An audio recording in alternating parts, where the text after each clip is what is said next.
Hello दोस्तों, नमस्कार। Welcome to this video. उम्मीद करता हूँ आप सब बहुत बढ़िया होंगे और आप सबकी प्रिपरेशन बहुत बढ़िया चल रही होगी। तो साथियों, आप जानते हैं हम लोग जनरल स्टडीज़ का अध्ययन कर रहे हैं और जनरल स्टडीज़ में इस समय हम लोग फिजिक्स को कवर कर रहे हैं। जी हाँ, जनरल साइंस में जो फिजिक्स वाला पार्ट है उसका आज यहाँ पर ये दूसरा वीडियो है। प्रैक्टिस के माध्यम से हम उत्तर प्रदेश लोक सेवा आयोग के उन इंपॉर्टेंट क्वेश्चन को यहाँ पर सॉल्व करते हैं जो आपके एग्जाम के दृष्टिकोण से इंपॉर्टेंट है, आपके एग्जाम में क्वेश्चन देखने को मिल सकते हैं। तो आप जानते हैं ये वीडियो नियमित तौर पर हमारे इसी यूट्यूब चैनल पर शाम को 7 बजे प्राप्त होती है। इसके अतिरिक्त मॉर्निंग में करंट अफेयर की क्लास प्राप्त होती है। तो अगर आप किसी भी प्रकार के गवर्नमेंट सर्विस के एग्जाम की तैयारी कर रहे हैं तो आपके लिए श्रृंखला बेहद इंपॉर्टेंट है। अगर आप चाहते हैं जो कुछ भी मैं पढ़ाता हूं बोलता हूं सब कुछ पीडीएफ के रूप में मिल जाए, टेस्ट एंड क्विजेज होते हैं उनमें पार्टिसिपेट कर पाएं, तो आप हमारे इस नंबर 9565272442 नंबर पर व्हाट्सएप के माध्यम से कॉन्टैक्ट कर लें।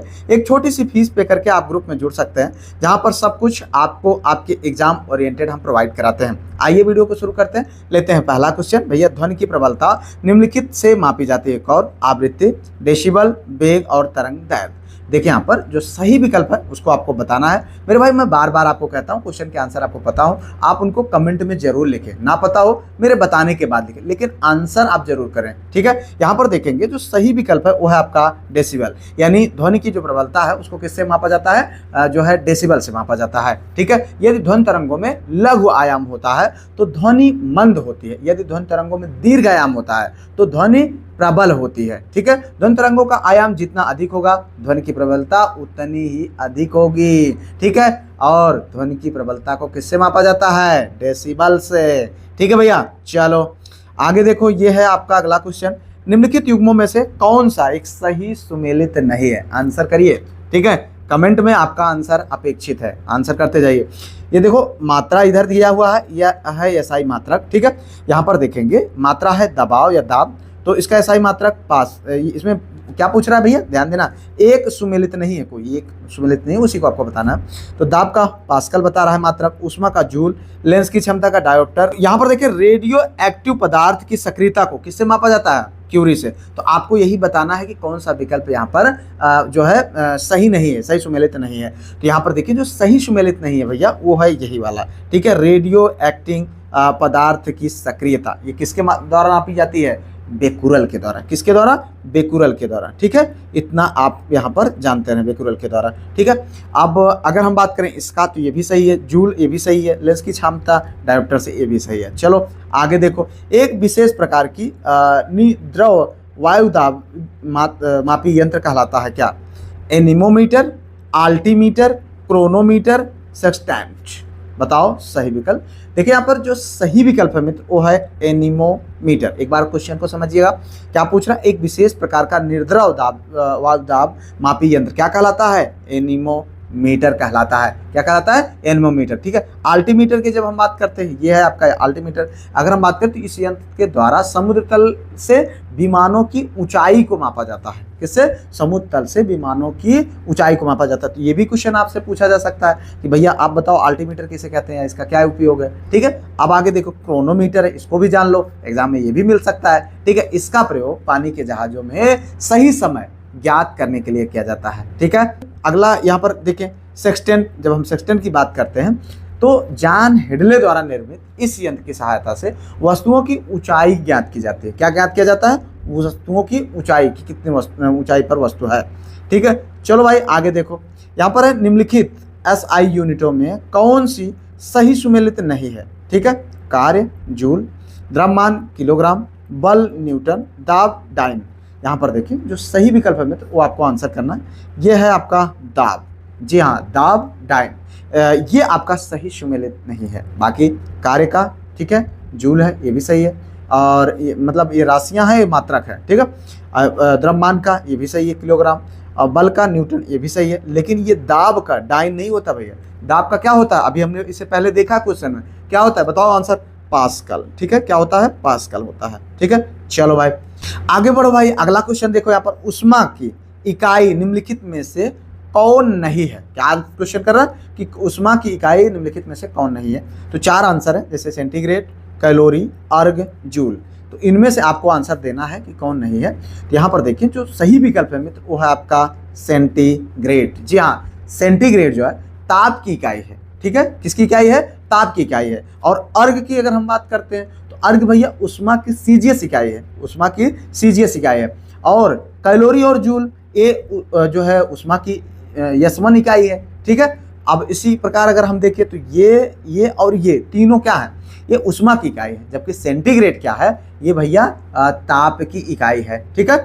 आगे बढ़ो भाई, अगला क्वेश्चन यहाँ पर देखो, निम्नलिखित युक्तियों में से किसके द्वारा भूकंप की तीव्रता का मापन किया जाता है। क्वेश्चन क्या पूछ रहा है आपको देखना है, बहुत सरल है, आराम से आप इसका आंसर जरूर करते रहें। और इससे पहले मेरे भाई वीडियो को लाइक, चैनल को सब्सक्राइब, हाइप शेयर जरूर कर दें, क्योंकि वीडियोज को बनाने में बहुत मेहनत लगती है। इसके साथ साथ ऐप भी आपका आ रहा है, तो अब आपके लिए चीज़ें बहुत सहज और सरल होने वाली हैं। तो आप यहाँ पर देखें, सबसे पहला आंसर आपका है क्या, सिस्मोग्राफ के द्वारा, यही आपका सही विकल्प है, ठीक है।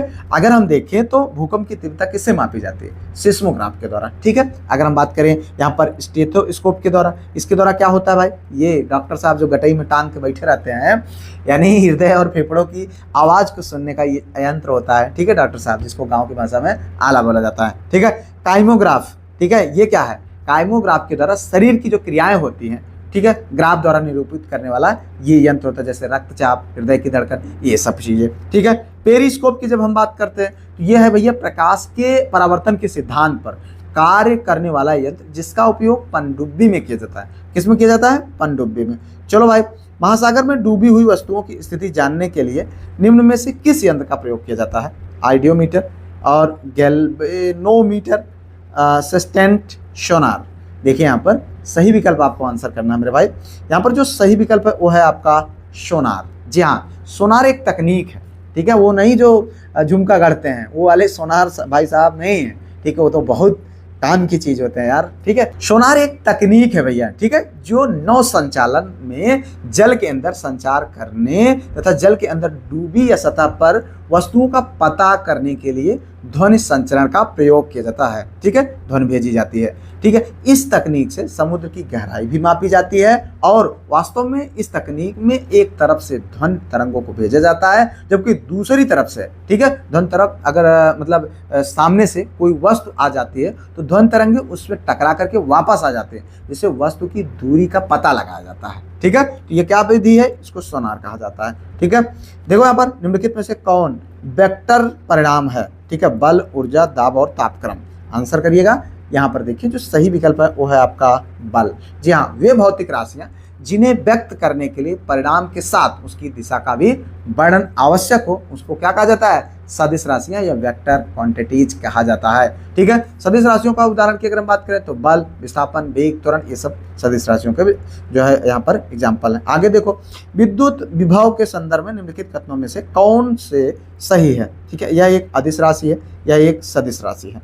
नीचे दिए गए कोट में सही उत्तर आपको दीजिए, केवल एक, केवल दो, एक दो दोनों, ना तो एक ना ही दो। आंसर करें। यहाँ पर देखें जो सही विकल्प है मित्र वो है केवल एक। जी हाँ, यह एक अदिश राशि है।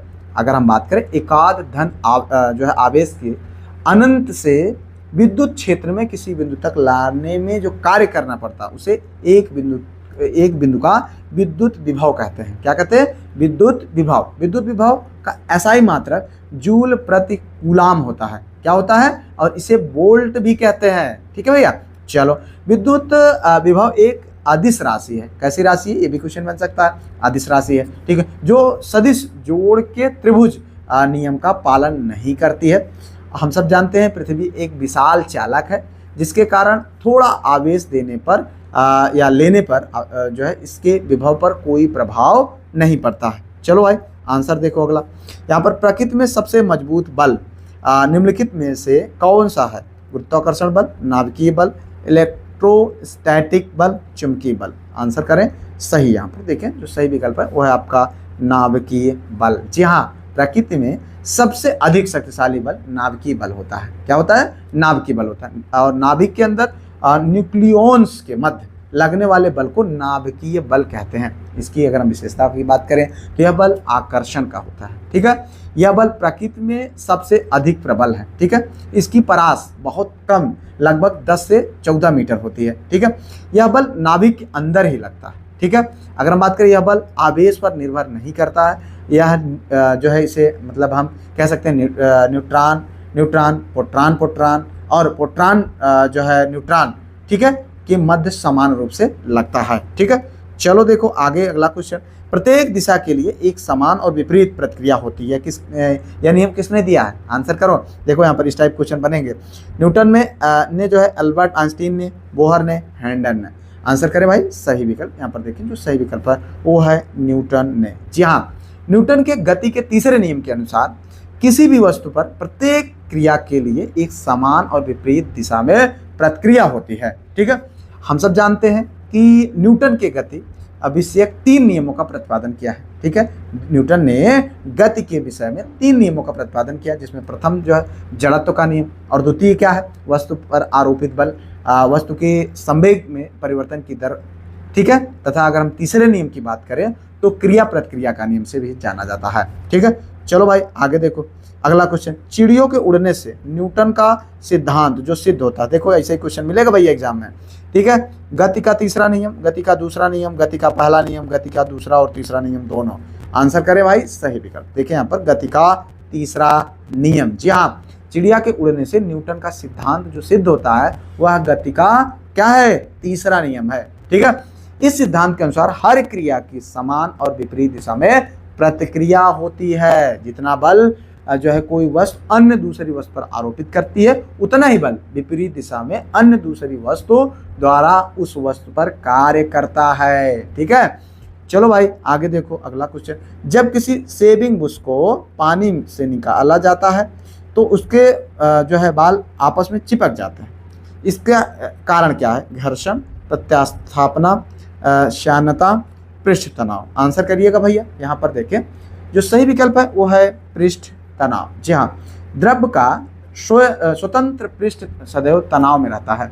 ठीक है, उसमें कम से कम क्षेत्रफल प्राप्त करने की प्रवृत्ति होती है। ठीक है, द्रव के पृष्ठ का यह तनाव ही पृष्ठ तनाव कहलाता है। ठीक है, ध्यान समझिएगा, पृष्ठ तनाव के कारण ही पानी से बाहर निकालने पर सेविंग ब्रश के बाल आपस में चिपक जाते हैं। ठीक है, चलो भाई आगे देखो, एक टेलीविजन से दूरस्थ नियंत्रण के उपयोग में लाई जाती है अवरक्त किरणें, पराबैंगनी किरणें, दृश्य किरणें, इनमें से कोई नहीं। आंसर करना भाई सही विकल्प। यहाँ पर देखिए अवरक्त किरणें। जी हाँ, एक टेलीविजन में दूरस्थ नियंत्रण के रूप में अवरक्त किरणों का उपयोग में लाया जाता है। ठीक है, इसके अतिरिक्त इनका इस्तेमाल नाइट विजन कैमरा में, चिकित्सा आदि में होता है। किसका?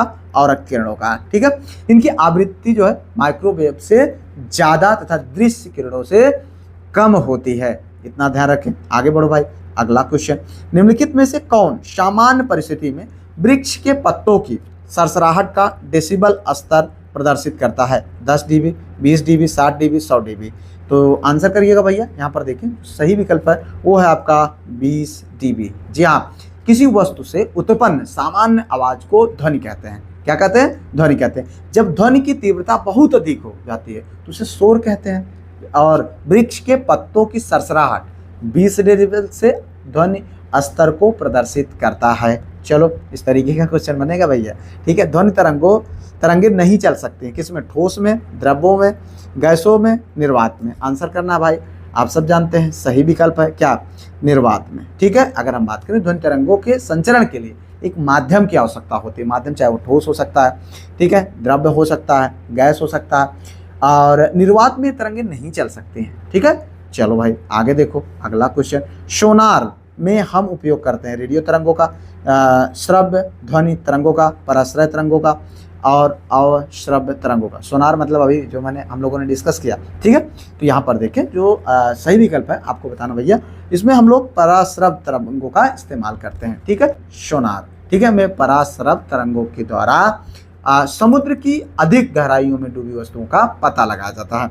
सोनार का प्रयोग नौ संचालकों द्वारा किसके द्वारा? जो नाव चलाते हैं उनके द्वारा किया जाता है। सोनार की सहायता से महासागर में डूबी हुई वस्तु की स्थिति जानने के लिए उच्च आवृत्ति पराश्रय तरंगों को महासागर की गहराई में भेजा जाता है। ये तरंगे वस्तु से टकराकर वापस आती है, जिससे जो है वस्तु की स्थिति का पता लगाया जाता है।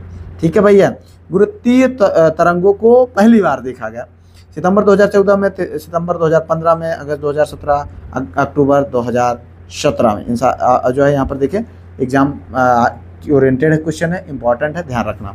सितंबर 2015 में कब? अल्बर्ट आइंस्टीन ने साधारण सापेक्षतावाद का सिद्धांत प्रस्तुत किया।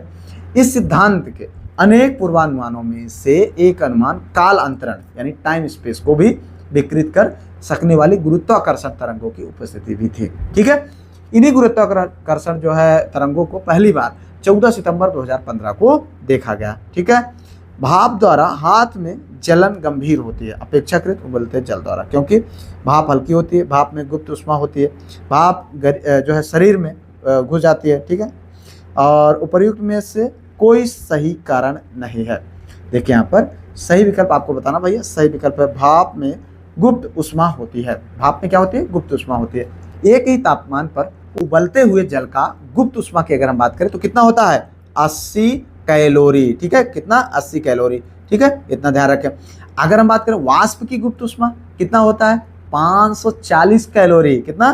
540 कैलोरी। ठीक है, तो इसलिए ये खतरनाक हो जाता है। इसलिए उबलते हुए जल की अपेक्षा वाष्प से अधिक दहन होना स्वाभाविक होता है, क्योंकि इसमें आप देखें 540 मतलब कई गुना ज़्यादा होता है। ठीक है, तो इस तरीके से आप इसको ध्यान रखें, क्योंकि भाप में गुप्त उष्मा अधिक होती है। आगे बढ़ते हैं भैया, अगला क्वेश्चन यहाँ पर देखें, ताप के निम्नलिखित में से किस पैमाने में ऋणात्मक मान नहीं होता है? ध्यान दीजिएगा भैया, क्या पूछ रहे हैं? ऋणात्मक मान नहीं होता है किसमें? ताप के जो है मतलब निम्नलिखित में से किस पैमाने में ऋणात्मक मान नहीं है? तो सेल्सियस, फ़ारेनहाइट, केल्विन और रियूबर। तो आपको बताना भैया सही विकल्प। यहाँ पर देखें, जो सही विकल्प है वो है केल्विन। जी हाँ, अगर हम बात करें केल्विन पैमाने पर जल के हिमांक को 273 कितना? 273 के तथा भाप बिंदु को 373, ठीक है, 373 के, यहाँ पर 273 के, वहाँ पर 373 के पर अंकित किया जाता है और इनके बीच की दूरी को 100 बराबर भागों में बांट दिया जाता है।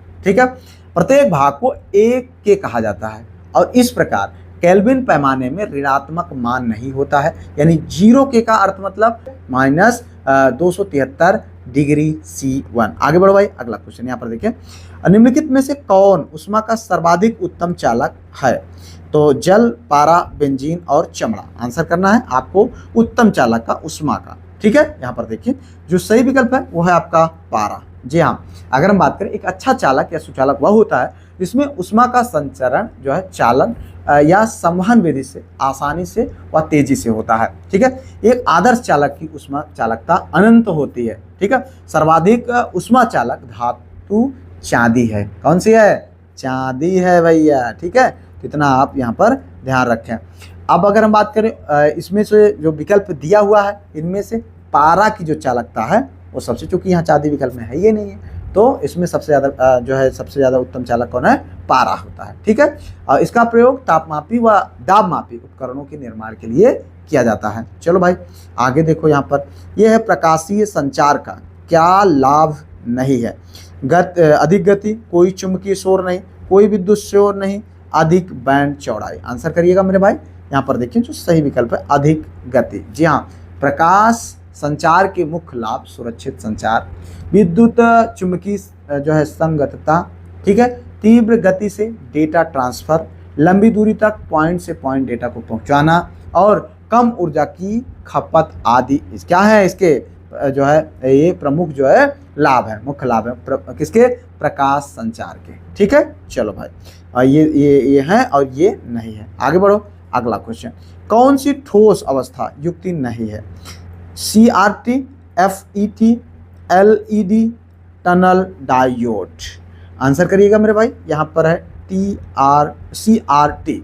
ठीक है, ऐसे इलेक्ट्रॉनिक डिवाइस जिसमें वैक्यूम ट्यूब की बजाय ठोस सेमीकंडक्टर, क्रिस्टल, सिलिकॉन, जर्मेनियम आदि के माध्यम से विद्युत धारा प्रवाहित होती है। ठीक है, सॉलिड स्टेट डिवाइस कहलाती है। ठीक है, cathode ray tube solid state device नहीं है। ठीक है, ये जो है क्या है इसका full form? Cathode ray tube.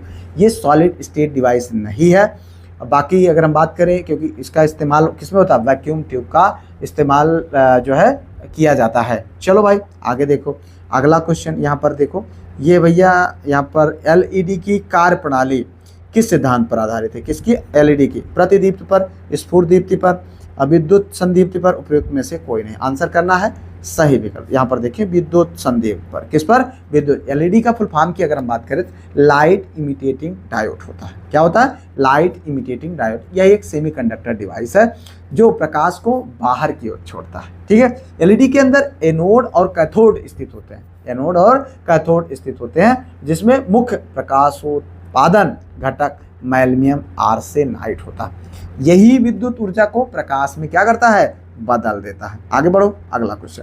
निम्नलिखित में से कौन अन्य तीनों की तुलना में ज्यादा सूर्य की रोशनी परावर्तित करता है? ठीक है। रेत का रेगिस्तान, धान की खेती की भूमि, ताजा बर्फ से ढकी भूमि, प्रेरी भूमि, समशीतोष्ण वाला। ठीक है, आंसर करना है सही विकल्प। यहाँ पर देखिए जो सही विकल्प है ताजा बर्फ से ढकी भूमि। ठीक है।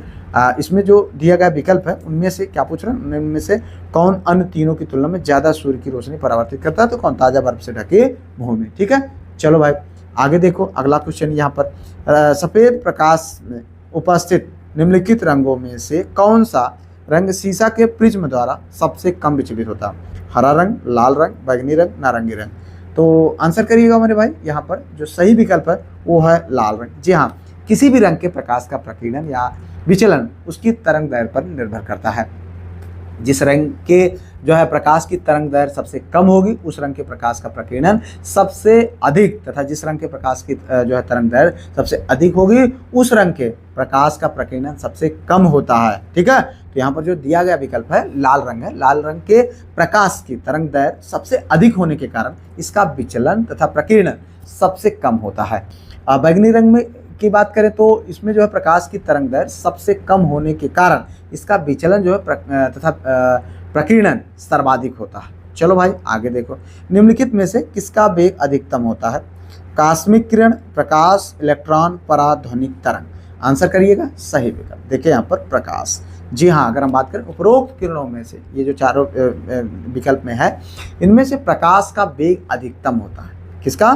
प्रकाश का जो है वेग सबसे अधिक होता है। प्रकाश तरंगे विद्युत चुंबकीय तरंगे होती है, इसलिए इन तरंगों के संचरण के लिए किसी माध्यम की आवश्यकता नहीं होती है। चलो भाई आगे देखो, रोगियों के दांत देखने में दंत चिकित्सकों द्वारा प्रयुक्त दर्पण होता है। उत्तल, अवतल, समतल, उपरोक्त में से कोई नहीं। आंसर करिएगा सही विकल्प। देखिए यहाँ पर अवतल। जी हाँ, अवतल दर्पण एक गोलाकार दर्पण है। ठीक है, जिसके उभरे हुए तल पर पॉलिश की हुई होती है तथा अंदर का तल जो है परावर्तक होता है। ठीक है। अवतल दर्पण के सम्मुख जब वस्तु को इसके वक्रता केंद्र पर जो है तथा फोकस के मध्य रखा जाता है तो वस्तु का प्रतिबिंब दर्पण के सामने वास्तविक, उल्टा और वस्तु से बड़ा बनता है। इसलिए इस दर्पण का प्रयोग दंत चिकित्सकों द्वारा किया जाता है जिससे बड़ा दिखे। चलो आगे देखो, सेकंड लास्ट क्वेश्चन है। दूरदृष्टि को दोष में प्रतिबिंब निम्नलिखित पर बनता है। किस पर? रेटिना पर, रेटिना के आगे, रेटिना के पीछे, अंध बिंदु पर। ठीक है। तो यहाँ पर देखिए जो सही विकल्प मित्र वो है रेटिना के पीछे। दूरदृष्टि दोष में व्यक्ति दूर की चीजों को आसानी से और साफ देख सकते हैं, जबकि इसमें जो है पास की चीजें क्या होती है? धुंधली दिखा देती हैं। तो इस प्रकार के दृष्टि दोष में जो है निकट की वस्तु का प्रतिबिंब रेटिना के पीछे बनता है। ठीक है। इस दृष्टि दोष को दूर करने के लिए उचित शक्ति यानी फोकस दूरी के उत्तल लेंस का प्रयोग किया जाता है। ठीक है। चलो भाई आज के अंतिम क्वेश्चन की ओर। एक समतल दर्पण की वक्रता त्रिज्या होती है 0, 1, अनंत, 1 और अनंत के बीच। बताओ भाई सही विकल्प अनंत। यहाँ पर सही आंसर है अनंत। एक समतल दर्पण की वक्रता त्रिज्या अनंत होती है। ठीक है। समतल दर्पण की परावर्तक सतह जो है समतल होती है। इस क्रिया में शीशे के एक और चांदी धातु की जो है पतली परत चढ़ी होती है। ठीक है। शीशे के पीछे चांदी की निर्मित पतली जो परत परावर्तक सतह का कार्य करती है। अगर हम बात करें समतल दर्पण द्वारा, ठीक है, बना प्रतिबिंब जो है आभासी, सीधा एवं पार्श्व परावर्तित होता है। तो इस तरीके से हम लोगों ने इंपॉर्टेंट 30 क्वेश्चन को देखा जो आपके एग्जाम के दृष्टिकोण से बेहद इंपॉर्टेंट है। आपके एग्जाम में क्वेश्चन पूछे जा सकते हैं, उन्हीं क्वेश्चन को हमने यहाँ पर आप लोगों के लिए प्रोवाइड किया। अगर आप चाहते हैं सब कुछ PDF के रूप में मिल जाए तो हमारा नंबर 9565272442 नंबर पर व्हाट्सएप के माध्यम से कॉन्टैक्ट करें। छोटी सी फीस पे करके ग्रुप में जुड़े, वहाँ पर सब कुछ आपको आपके एग्जाम ओरिएंटेड दिया जाता है। इसके अतिरिक्त टेस्ट होता है, क्विजेज होता है, उन सब प्रोवाइड किया जाएगा। आप आ पा रहा है 1-2 दिन के अंदर आप सबके बीच होगा। वहाँ पर 1 मई से जो है आपका स्पेशल प्रैक्टिस सेट शुरू हो जाएगा, तो उसमें भी आप पार्टिसिपेट कर पाएंगे जो आपके लिए बहुत ज़्यादा इंपॉर्टेंट होगा। फिलहाल मिलते हैं किसी और वीडियो में किसी और टॉपिक पर। उससे पहले वीडियो को लाइक, चैनल को सब्सक्राइब, हाइप शेयर कर लीजिएगा। तब तक के लिए जय Hind, Vande Mataram, best of luck.